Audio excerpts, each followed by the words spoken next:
Hello everyone, आप देख रहे हैं गोल्डन ड्रीम्स का चैनल। और मैं आज आई हूँ स्पेशली, बहुत ही बड़ा दिन है जो सबके लिए, करवा चौथ। तो मैं उसके लिए कुछ स्पेशल मेहंदी लेकर आई हूँ, फुल हैंड की, जैसे कि एक दुल्हन मेहंदी लगाती है, एकदम प्रॉपर पूरा हाथ में ऐसे कवर करूँगी। लेकिन आप उसको करवा चौथ पे लगा सकते हैं, जैसे कि करवा चौथ पे सभी महिलाओं की एक दिली ख्वाहिश होती है कि वो फिर से दुल्हन बने, फिर से एक अच्छे से तैयार होए, रेडी होए, ठीक है, प्यारी प्यारी सी मेहंदी लगे, सब कुछ प्रॉपर उनका मेकअप हो। तो उसी तरीके से मैं आज मेहंदी ला रही हूँ। ये मेहंदी बहुत ही अच्छी लगेगी और बहुत ही प्यारी लगेगी, हाथ पे लगने के बाद तो और भी लाजवाब लगेगी।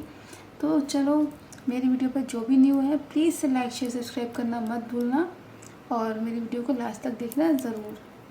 तो चलो स्टार्ट करते हैं बिना टाइम वेस्ट करते हुए।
हेलो एवरीवन, देखो मैंने मेहंदी कंप्लीट कर ली है। आप लोगों को कैसी लग रही है तो बताओ मुझे जल्दी से। मैंने बहुत ही सिंपल और बहुत ही खूबसूरत मेहंदी लगाई है। आप लोगों को कैसी लग रही है प्लीज़ मुझे कमेंट में ज़रूर से बताना। हम जो भी मेहंदी वगैरह लगाते हैं बहुत मेहनत से लगती है, बहुत ज़्यादा। ठीक है, ये मेहंदी बहुत टाइम बाद मैंने इतनी भरी हुई लगाई है। आप मेरी पूरी मेहंदी का फाइनल लुक देख लो एक बारी। मेरी मैंने कोनी से लगाई है और ये देखो मैंने पूरा बैक कवर करने की पूरी कोशिश करी है, हालांकि मेरा हाथ पीछे की साइड में नहीं जा रहा था। तो मेरी वीडियो आप लोगों को कैसी लग रही है प्लीज़ मुझे कमेंट में बताना। और ये मैं वे बाद में भरूँगी यहाँ से। मुझे लाइक शेयर सब्सक्राइब करना मत भूलना और मुझे कमेंट में ज़रूर से बताना आप लोगों को ये करवा चौथ मेहंदी कैसी लगी। पसंद आए तो आप भी ट्राई करना इसको, बहुत ही सिंपल और बहुत ही प्यारी है। मैं पूरा कैमरे में कैसे दिखाऊं मुझे समझ नहीं आ रहा है। ठीक है, देखो कुछ इस तरीके से है पूरी मेहंदी। ठीक है, तो ये है मेरी मेहंदी का कुछ ऐसा फाइनल लुक। ये मैंने पूरी बैक साइड में ऐसे कवर किया है। ठीक है, जो मेरा हाथ नहीं जा रहा था बस जैसे तैसे हो गया। आप लोगों को मेरी मेहंदी कैसी लग रही है मुझे कमेंट में ज़रूर से बताना, ज़रूर से। मेरी मैंने कुछ इस तरीके से फाइनल कंप्लीट करी है मेरी मेहंदी। हेलो एवरीवन, जैसे कि आप जानते हैं कि मैं करवा चौथ की मेहंदी लगाने में व्यस्त हूँ इस टाइम। तो देखो मैंने बैक साइड तो मैंने आप लोगों को कंप्लीट करके दिखा दी है। ठीक है, अब आप लोगों की मर्ज़ी है, जैसे मैं बैक में लगाई हूँ आप इस तरीके की पूरे हाथ पे भी लगा सकते हैं, ऐसा फ्रंट। ठीक है, और या फिर जैसे मैं फ्रंट में लगाऊंगी दूसरा तरीके का डिज़ाइन तो आप वो भी यूज़ कर सकते हैं। तो मैं दोनों साइड में करूँगी अलग अलग डिज़ाइन का यूज़। तो मतलब 2 in 1 रहेगा, 2 डिज़ाइन रहेंगे, एक ही हाथ रहेगा लेकिन आगे पीछे का थोड़ा सा फ़र्क रहेगा। तो ये वाला डिज़ाइन कुछ इस तरीके से आप देख लो। मैंने बैक हैंड पूरा अच्छे से कवर किया है। जब मैं आगे का भी पूरा अच्छे से कवर करूँगी तो दोनों ये वाला और इधर का साइड दोनों मिक्स होकर एकदम दुल्हन मेहंदी लगेगी, एकदम करवा चौथ स्टाइल। ठीक है, तो आप लोगों को जो भी डिज़ाइन अच्छा लगे ना, बेहतर लगे, तो उस डिज़ाइन को आप कवर लगा लेना या किसी से लगवा लेना। देखो करवा चौथ पे आप सिंपल सी मेहंदी लगा लेते हो, वो आपकी चॉइस है कि आप कैसी मेहंदी लगाना चाहते हो, लेकिन मुझे करवा चौथ पे पूरी फुल मेहंदी पसंद है। ठीक है, पूरा दुल्हन टाइप डेकोरेशन होना खुद को और पूरा हाथ पे ऐसे अच्छे से मेहंदी लगाना, तो मुझे तो ऐसे पसंद है। तो इसलिए मैं आप लोगों को भी इस टाइप की मेहंदी का डिज़ाइन दिखा रही हूँ, मेहंदी दिखा रही हूँ। तो आपकी मर्ज़ी है। तो चलो मिलते हैं नेक्स्ट वीडियो में, बाय बाय।